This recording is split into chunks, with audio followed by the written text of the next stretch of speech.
Good day. Welcome to Asset TV. Today we are at the Prescient Investment Management Infrastructure Conference in Johannesburg. I am Zamazulu Zulu. And with me, I am joined by Thomas Mketelwa. He is the Principal Executive Officer of the KZN Municipal Pension Fund. Mr. Thomas, greetings. Lovely to see you and welcome. Abonga Sizama, thank you. Right, so Thomas, in today's conference, you shared an interesting case study of the journey that the KZN Municipal Pension Fund has been on with regards to infrastructure investing specifically. And you mentioned that you had managed to deploy just under 3 billion rand in infrastructure projects, which is commendable, I must say. Can you just maybe share how you've managed to build capacity within your board of trustees, firstly, as well as engaging with your members in order for them to understand the reasons why the pension fund wanted to invest in infrastructure? So Zama, I think the issue of capacity building, it has been twofold. We have been used to a listed space in terms of investments. Now the alternative space has been a very unknown or less known area of investment. Therefore, because you are in charge of people's money, one of the critical things, you must be able to invest on something that you understand. And if you don't understand, you must go and find knowledge. And in finding that knowledge, we then had to go to organizations and conferences that are focused, including training, that are focused. We had to take that decision to say, who out there is focused on private equity, alternatives, and infrastructure? We find that it's SAFCA in South Africa and AFCA in Africa.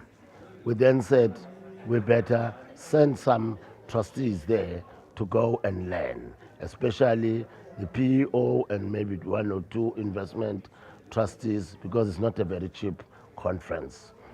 But at the same time, we said all other trustees need to ensure that they go every year to ASISA trainings, which are offered by the industry, almost free, most of them.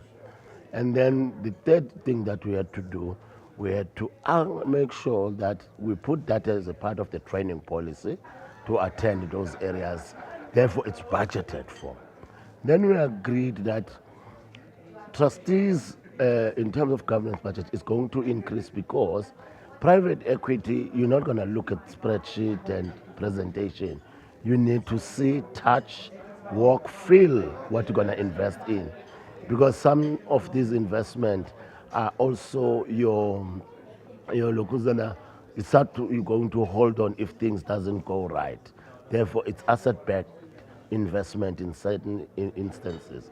Therefore, you must see the asset if it's worth backing your people's money that you're going to be putting there. Therefore, that is what we did.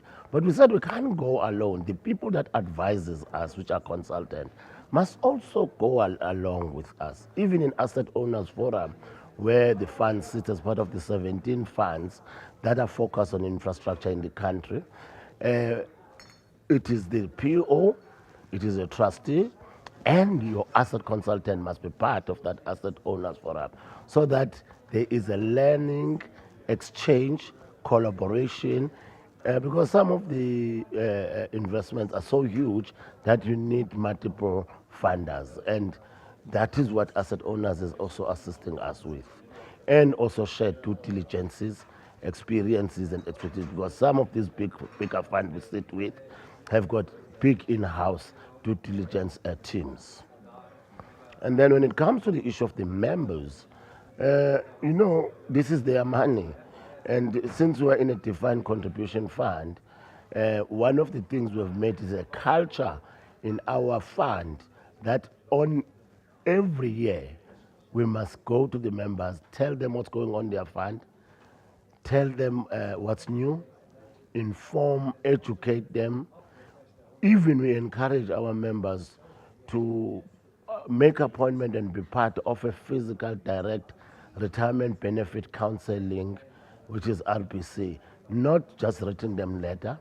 We make sure that then our members, through those platforms, we talk directly to them, tell them that our investment policy statement has changed, has got this asset called alternatives, and these are the risk associated with them, because you have to be transparent when you take people's money to a new arena and tell them, because they are used to the listed space. They know more or less the risk of volatility, risk of losing money, and all those issues, the fees you pay. Tinage, we must also go to this space, tell them we went to the members at, at a whole level, at the ground level. We even got a vehicle that goes around to any depot at any time, at short notice, requested to go and explain to members about things happening in the fund, including the investment strategy. Therefore, we have to tell them, we have to relate to what they are doing. For instance, we've got people working at electricity, water, sanitation, and all those people which we cannot close our eyes knowing what's going on in this industry. It needs to be invested, to invest in the aging infrastructure, water that is lost through leaking pipes needs to be fixed. Climate change that is affecting our province and our city needs to be fixed. But it cannot only be fixed by government. Government will take, there is Storm 1, Storm 2, Storm 3, Storm 5 project that's still being sorted out in our city. And it's not because it's a lack of will to want to sort out those people who are affected by storm. It's because the money for infrastructure is not that much available. So funds and private investors are required to also participate. Public-private partnership, they must participate. But we must show them the lead. We must give them the confidence as people in that space that we can get money out of this space, good returns, yet within this risk. We need to understand how is it evaluated, a road, what evaluation methods are they using, how independent are those evaluations. Those are the things that we have to also share with members. No, but this is fantastic. No, thank you so much. And I can tell that it's definitely been quite a journey for you. It's not an easy journey, as I'm saying. It takes some time, but it needs a leadership in the board and the CEO who actually are passionate and are driven to deliver what really makes an impact. Not just say returns. People are going to retire with those returns and waste it if the infrastructure is not up to scratch. No, fair enough, yeah. And I think it's great that you've been so intentional about making sure that you're aligned with the various stakeholders that you interact with. Definitely. We actually want now to engage our municipality vigorously to say, you guys, you are always budgeting. But in terms of Pension Funds Act, Section 19, we have got 5% which we can allocate to the municipality, but we need bankable project that we can loan to you. We cannot loan to you that without you putting that to us. So that sometimes they're looking for money, and what is 5% in our, it can make a difference in maybe in one road or one pipe or one treatment work plant. Yeah, no, I agree. No, but I think let's park it there. But thank you so much, and I wish you well. Yeah, thank you. Before you leave, thank you so much. And that was Thomas Mketelwa, who is the Principal Executive Officer of the KZN Municipal Pension Fund.